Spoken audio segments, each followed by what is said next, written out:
English Bal Bharati Standard 5th Maharashtra State Board.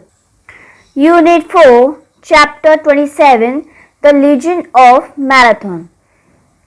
ये lesson page number 65 पर है. The legend of marathon. अब बच्चों यार लीजेंड का मतलब क्या होता है? मतलब पुरानी ट्रेडिशनल दंत कथा, पुरानी ट्रेडिशनल कथाएं जो महान लोगों पे आधारित होती है. और यहाँ मैराथन मतलब एक स्पोर्टिंग इवेंट होता है जहाँ दौड़ने का एक इवेंट होता है वहाँ पर. तो ये एक कहानी है जिसमें जो मैराथन में जिन्होंने अपना एक मुकाम हासिल किया है. Let's see in the lesson. The marathon is a sporting event. It is running race of about 42 kilometers. Marathon क्या है? एक स्पोर्टिंग इवेंट है और ये रेस 42 किलोमीटर्स की है. The word marathon also means a task or event that lasts a long time and requires a lot of effort and patience.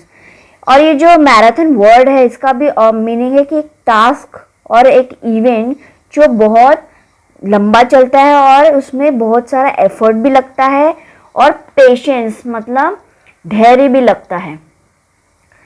The first marathon race was organized at the time of the first Olympic Games, which were held in Greece. और जो first marathon race हुई थी वो first time वो हुई थी Olympic games में जो ग्रीस में हुआ था. The marathon was started in the memory of a legendary Greek hero Philippides, who had carried an important message from the Battle of Marathon to Athens. अब ये जो मैराथन है वो क्यों स्टार्ट हुआ था, किन की याद में ये मनाया जाता था? एक ग्रीस के ग्रीक हीरो थे, लेजेंडरी हीरो थे फिलिपिड्स, who had carried an important message, जिन्होंने बहुत important मैसेज एक कैरी किया था from the battle of marathon to Athens. जिन्होंने एक मैसेज लेके गए थे from the battle of marathon to Athens. उनके स्टेट एथन में एक मैसेज लेके गए थे. Below is the story of his famous run from marathon to Athens. तो नीचे उनकी स्टोरी है मैराथन टू एथन तक की उनकी स्टोरी दी गई है. We do not know whether the story is historical accurate, but it has inspired many generations of sportsmen. तो हम नहीं जानते कि स्टोरी जो है हिस्टोरिकली एक्यूरेट है कि नहीं, सही है कि नहीं, बट ये एक बहुत इंस्पायरिंग स्टोरी है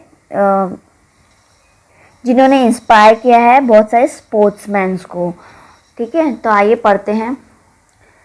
About 2,500 years ago, Persia was a mighty kingdom.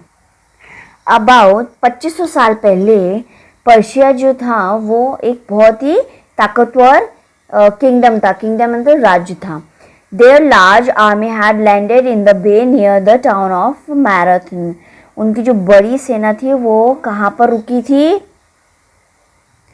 Near the bay, in the bay near to town of Marathon. मतलब जहाँ मैराथन होने वाला था उसके पास एक बे मतलब खाड़ी, उसके पास एक टाउन था, वहाँ पर रुकी हुई थी, लैंडेड हुई थी.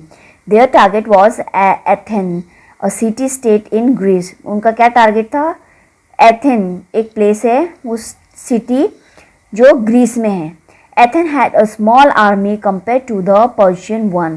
तो एथेन की जो है इस सिटी की उस एक छोटी सी आर्मी है कंपेयर टू द पर्शियन की कंपेरिजन में एथेंस में बहुत कम आर्मी थी. But the Athenian soldiers were very brave. पर एथेनियन सोल्जर्स थे बहुत ब्रेव थे. They had face the Persians before, but they needed help from other Greek kingdoms now.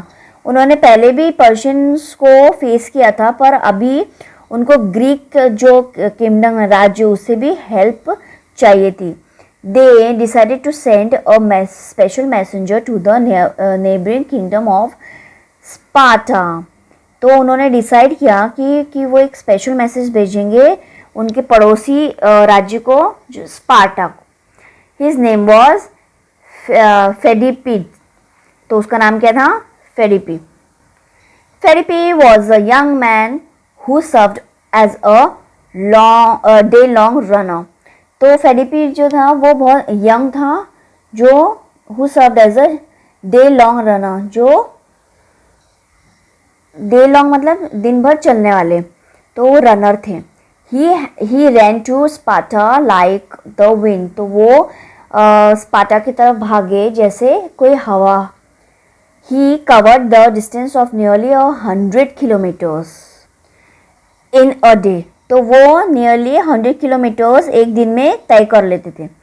But alas, the people of Sparta were busy with some ceremonies.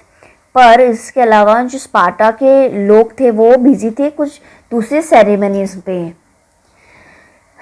They did not want to join the battle immediately. तो वो जो battle था उसको जल्दी नहीं immediately join नहीं कर सकते थे. Pheidippides took this message back to Athens with a heavy heart but on light feet. तो फेडिपी वो मैसेज वापस लेके गया एथेंस में एक बहुत हैवी हार्ट से, मतलब दुखी मन से, but on light feet.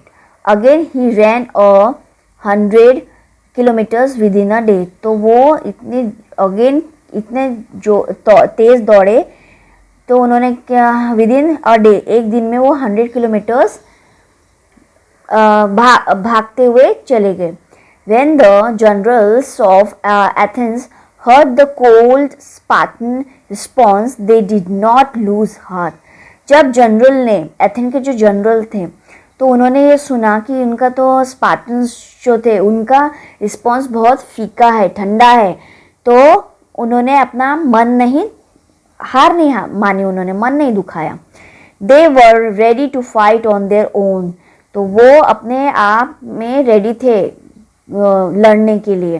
The Persian army was watching Athens like a cat watches a mouse hole. तो जो पर्शियंस थे वो आर्मी, पर्शियन आर्मी जो थी वो एथेंस को इस तरह वॉच करती थी कि कोई एक बिल्ली जैसे माउस होल को जैसे देखती रहती थी कि कब बिल्ली बाहर आएगी और अटैक करेंगे. उस तरीके से वो लोग उनकी वॉच करते थे, देखते रहते थे उनको. So they decided to launch a surprise attack on the Persians. तो उन्होंने डिसाइड किया एक सरप्राइज अटैक करेंगे पर्शियंस पे. The Athenian generals sent their flanks round the Persian forces like speeding arrows and began to draw them in. तो general जो थे उन्होंने अपने आर्मी को पर्शियंस फोर्स के आसपास भेजा और उन पर अटैक किया लाइक स्पीडिंग एरोज. जो उन पे स्पीड एरो से, तेज फोर्स से, एरोज से जो तीर होते उनसे हमला किया. The Persians were not ready for battle. Persians जो थे वो रेडी नहीं थे फाइट के लिए. Even so they were skilled archers. They showered arrows on the soldiers of Athens. इसके बावजूद भी उनके पास इतने स्किल, कुशाल मतलब होशियार तीरंदाज थे. आर्चर्स में तीर चलाने वाले वो थे, पर वो रेडी नहीं थे.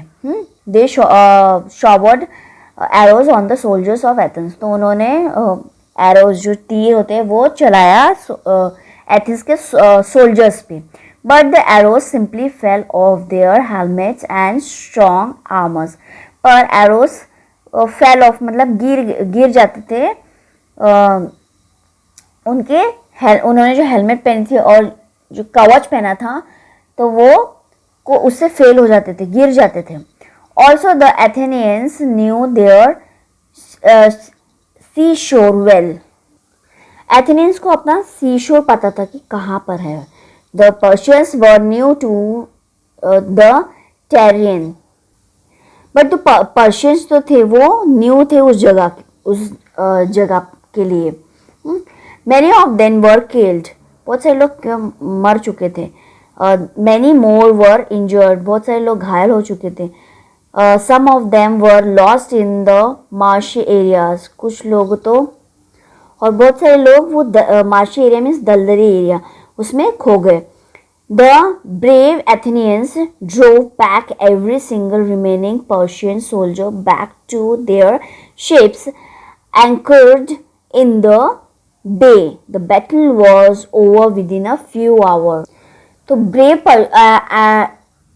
एथेनियंस ने क्या किया, उन्होंने हर एक पर्शियन सोल्जर को अपने शिप में भेज दिया जो एंकर था, वो खाड़ी में जो खड़ा था. The battle was over within a few hours, तो जो फाइट थी, बैटल था, वो कुछ ही घंटों में ख़त्म हो गई.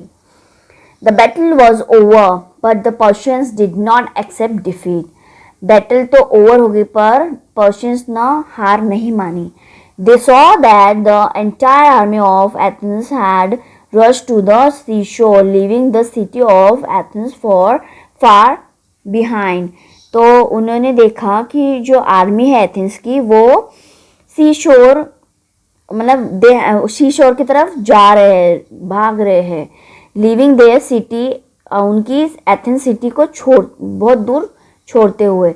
Only the aged people, women and children were left in the city. सिर्फ बूढ़े लोग, औरतें और बच्चे, उनको वो पीछे सिटी में ही छूट गए. The Persians now devised a new plan. तो पर्शियंस ने एक न्यू प्लान, एक नया आइडिया सोचा पर्शियंस ने कि क्या करना है. The sea route to the city of Athens was much shorter than the land route. जो सी रूट था कहाँ का, एथेंस सिटी का, तो वो बहुत छोटा था देन द लैंड रूट. ज़मीन से जाने के बजाय जो सी रूट था वो छोटा था. The Persians decided to take the sea route and pounce upon Athens from the sea side. तो पर्शियंस डिसाइड करते हैं कि सी रूट से चलते हैं और एथेंस पे कब्जा करते हैं from the sea side. Okay. The Athenian army would take very long to travel back to Athens on foot with their heavy armor and weapons. और जो एथेन आर्मी है उनको बहुत समय लगने वाला था तो ट्रैवल बैक एथेंस, पैदल चलने में बहुत समय लगने वाला था एथेंस वापस जाने में. Their heavy armour and weapons, जो उनके हैवी सूट था और जो वेपन्स थे उसके साथ. Seeing the Persians, the defenseless people in the city of the Athens would think that Athens had lost the battle. तो seeing the Persians को देख के ऐसा लगा लोगों, defenseless people in the city of Athens. तो defenseless people मतलब, तो लोगों ने देखा कि वो तो पर्शियंस तो डिफेंसलेस है, मतलब उनके पास तो कुछ भी वेपन्स नहीं है, तो वो उनको एथेंस को लगा कि वो लोग हार गए हैं. Then it would be easy for the Persians to take over the city. तो ये बहुत ईजी वे था, ईजी हो गया उन पर्शियंस को सिटी पे कब्जा पाने के लिए. The Athenian generals too were good strategies. तो एथेनियन जनरल्स के पास भी गुड स्ट्रैटेजीज थी. When they saw the Persian fleet leave in a hurry, they understood the Persian plan. जब उन्होंने देखा कि पर्शियंस बहुत तेज जा रहा है, वो हरी में है, तो वो समझ गए कि पर्शियंस का क्या प्लान है. They resolved to go back to Athens as fast as possible to defend it. तो उन्होंने सोचा कि जल्दी Athens to go back to Athens, जितना जल्दी हो सके उतने जल्दी जाना चाहिए टू डिफीट इट, तो उनको हराने के लिए. But it was very necessary to let the people of Athens know that they had won. पर ये बहुत इम्पोर्टेंट था, बहुत ज़रूरी था कि लोग जाने कि एथेंस के पीपल जाने, लोग जाने कि वो जीत चुके थे. Then they would not open the city gates to the Persians. तो वो जो सिटी का गेट था वो पर्शियंस के लिए नहीं खोले. They would wait for the victorious Athenian army to return. उनको वेट करना होगा जो जीत कर आए हुए जो आर्मी थी, एथेनियन आर्मी थी, वो वापस लौट के आने वाली थी, तो उसके लिए वेट करना होगा. The city would be safe. तो सिटी फिर सेफ होगी. Who would take this message to them? तो कौन ये मैसेज उनको बताएगा? The message must be delivered before the Persians reached there. तो पर्शियंस के पहुंचने से पहले मैसेज वहाँ पहुंच जाना चाहिए. Who would travel faster than the Persian ships and that too on a longer route? Who else but Pheidippides? तो कौन सबसे फास्ट ट्रैवल कर सकता है पर्शियन शिप से भी ज़्यादा? कौन फास्ट जा सकता है ऑन अ लॉन्गर रूट, ये जो लंबा रूट था उस पर? तो और कोई नहीं, बट कौन जा सकता है? फिलिपीड्स. फिलिपीड्स had already completed a run of more than 200 kilometers just the day before. तो फिलिपीड ने जस्ट कंप्लीट किया था 200 किलोमीटर्स इन अ डे. एक दिन में 200 किलोमीटर्स से ज़्यादा दौड़ा था वो उसके पहले. But he was a brave young man. पर वो बहुत ब्रेव यंग मैन था. He would do anything for his state. वो अपने स्टेट के लिए कुछ भी कर सकता था. Also this time he was to carry a happy message. तो और उसको इस टाइम इस बार उसको एक हैप्पी मैसेज भी लेके जाना था. It was not easy for Pheidippides to reach Athens sooner than the Persians did. तो ये इजी नहीं था फेडिपीन्स के लिए एथेंस पहुंचना जैसे पर्शियंस पहुंचे थे. That is why this time he felt the usual safe route and choose another one that pass through cliffs and mountains but was much shorter. But इस टाइम उसने क्या किया? जो सेफ रूट था वो छोड़ के उसने चूज़ किया क्लिफ, माउंटेन्स या पहाड़ों से जाना चूज़ किया, क्योंकि वो बहुत ही शॉर्ट डिस्टेंस था इसलिए. The Philippines scaled the first steep cliff and picked up speed.